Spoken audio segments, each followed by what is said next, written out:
Don't blink. You'll miss the exact second when a bully realizes they just lost. That's what I saw the day Lieutenant Dorsey's bolt cutters snapped the final lock on my own damn gate. Metal screeching, dropping with a clang that echoed so hard you'd swear even the Red Canyon dust flinched. And right there on the other side, Karen Sanders, all sunglasses and suburban armor. She froze for just a breath, mouth still twisted in that corporate I run this place smile, but behind the shades, I saw it. That flicker, that little tremor of fear. You know that look when someone finally senses they've picked the wrong fight and can't quite figure out how to back out with their pride still intact. Well, that was her. But if you think that was where this war started, or ended, you don't know how these things go out here in the sticks. Let me back up a sec because before the gates, the threats, the sheriff's cars, and the court dates, there was just me and 20 acres of honest, rough-edged Utah, all rocks, sagebrush, and a dirt road winding through nowhere like a lifeline.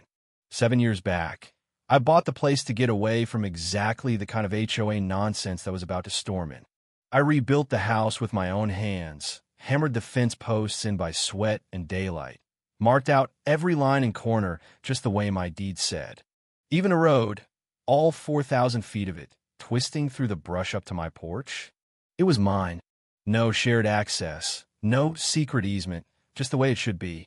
I was finally living quiet, just me and Rusty, my dog, grayer than the mountains, and the sun coming up with no neighbors for a mile. That's real peace, or so I thought.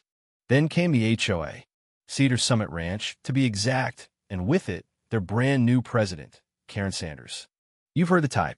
Folks in town said her name with a sigh and a smirk, the way you'd talk about someone who'd call the cops on a lemonade stand or fine a guy for his Christmas lights. She didn't even live close. Her little kingdom started more than a mile away. But somehow, that wasn't far enough for Karen. One Tuesday, I'm coming home with Rusty, old coffee in my cup holder, road dust in my teeth, and I just about choke. Some shiny, burgundy, and gold metal gate. HOA colors, no less, blocks my road, and there's a camera pointed dead at my windshield, blinking like it's judging my soul.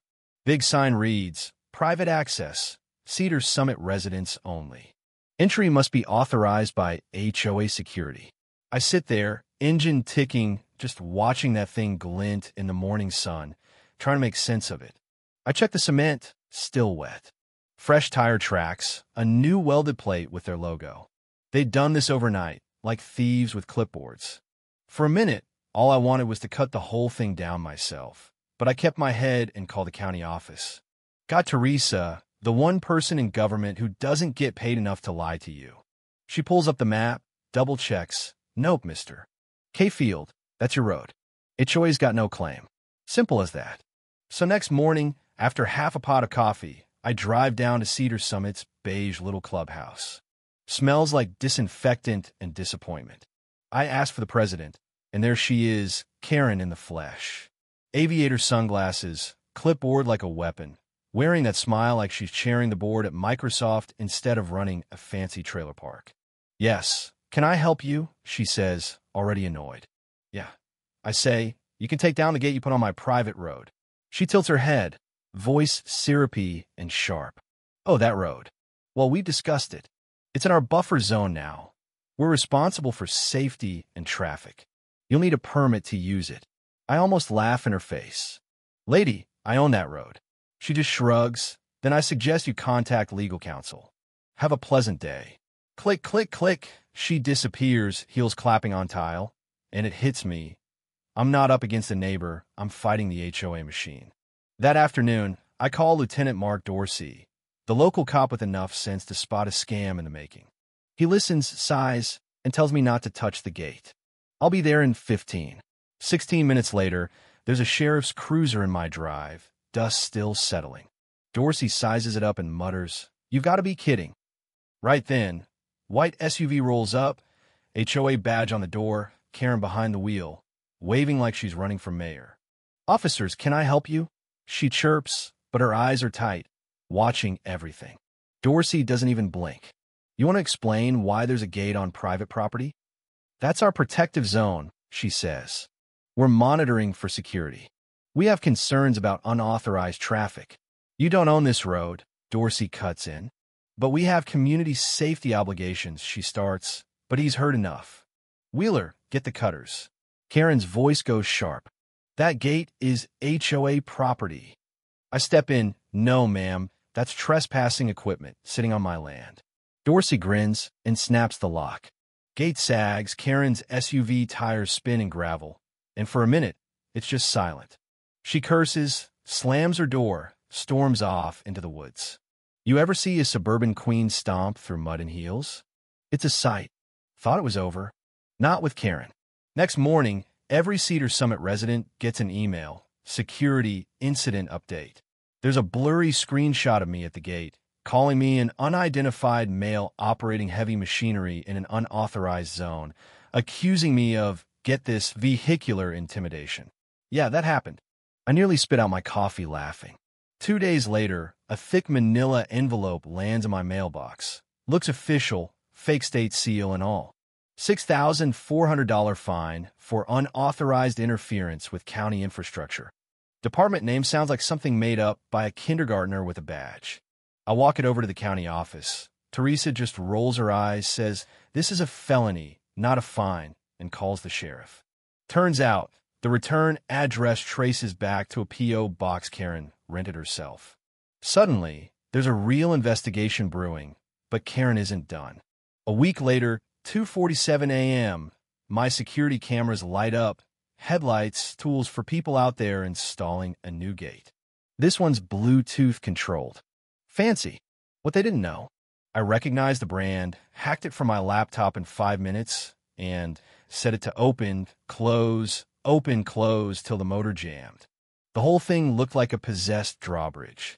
HOA security guys come stumbling out of the brush, cussing, just as Karen pulls up in pajamas, a reflective vest, clipboard in hand, screaming into her walkie-talkie like she's leading a SWAT team. I filmed the whole circus and showed Dorsey. He just shakes his head. She's done. She just doesn't know it yet. But here's the twist. When you think people like Karen back off, they double down. A couple days later, I get served. The HOA's suing me for vandalizing community infrastructure. They attach some old property agreement signed years back. Says the HOA's got shared jurisdiction over my road. Thing is, I know Alan Brody. He's the old owner, living in Alaska now, a guy who calls speed bumps socialist oppression. No way he'd sign that. My lawyer Tom Delgado brings in a document examiner. Signatures are fake, ink's new, papers fresh from Office Depot, paid for by the HOA. Karen forged a legal document. That's when everything flips. A week later, I get an anonymous email, screenshots from inside the HOA. Karen, typing, "If we control the road, we control him. Make a fake agreement, no one will check." That's all we needed. Tom files a counterclaim, trespassing, fraud, obstruction. DA steps in. By the time court rolls around, Karen's empire is held together by staples and wishful thinking. Courtroom small and dusty. Karen arrives late, perfect hair, sunglasses hiding her eyes. Her lawyer, so young he looks like he still gets carded at bars. He starts with a speech about community safety. Tom just stands, lays out the deed, the video of cops cutting the gate, footage of Karen smashing my trail camera at sunrise. Then, the judge sees the fake agreement. Tom objects, hands the judge the receipt for the very paper Karen bought herself. "Miss Sanders," the judge says, voice cold, "were you aware you were paying yourself with HOA funds?" Karen can't answer. Her lawyer just wants to disappear. The ruling? Brutal and beautiful. Lawsuit dismissed. Karen fined $25,000 for forgery and abuse of process. HOA on the hook for $84,000 in restitution. Karen out as president. Case referred for criminal investigation. She doesn't cry. She doesn't speak. Just stands there, porcelain smile cracking, world collapsing around her. News spreads like wildfire. Some neighbors curse me. Their dues are going up. Others shake my hand in town. Turns out Karen spent years ruling by threat. Garden gnome fines, color charts, Christmas light bans. Her downfall is like a hard rain after months of mildew. HOA puts a lien on her house. Big yellow "for sale by owner," motivated seller sign goes up. Last I heard, Karen's couch surfing in Nevada. Me? I don't celebrate. I just rebuild. New steel posts, every 100 yards, private road, trespassers prosecuted. Cameras, motion lights. Not because I'm scared, just because I'm done with people who can't respect a line. That night, sky opens up, stars sharp as knives, wind in the sage. Me and Rusty on the porch, beer in hand, nothing but silence. Real silence. No emails. No threats. Just the land, humming steady. See, I don't believe in revenge, not really. I believe in balance, in lines that mean something, boundaries that remind people where they end and where someone else begins. That's all this ever was. Not a feud, not a victory, just a correction. But hey, here's the real question. Who gets to draw the lines in your life? Is it you, your neighbors, some HOA clipboard queen, or just whoever yells the loudest? Tell me down below, what would you have done? And where do you stand when it comes to justice, boundaries, and standing your ground? Go on, drop your wildest HOA or neighbor story, and don't forget to weigh in. Because sometimes the only way to end a bully's game is to make sure they finally know exactly where your line is, and that you're not afraid to defend it.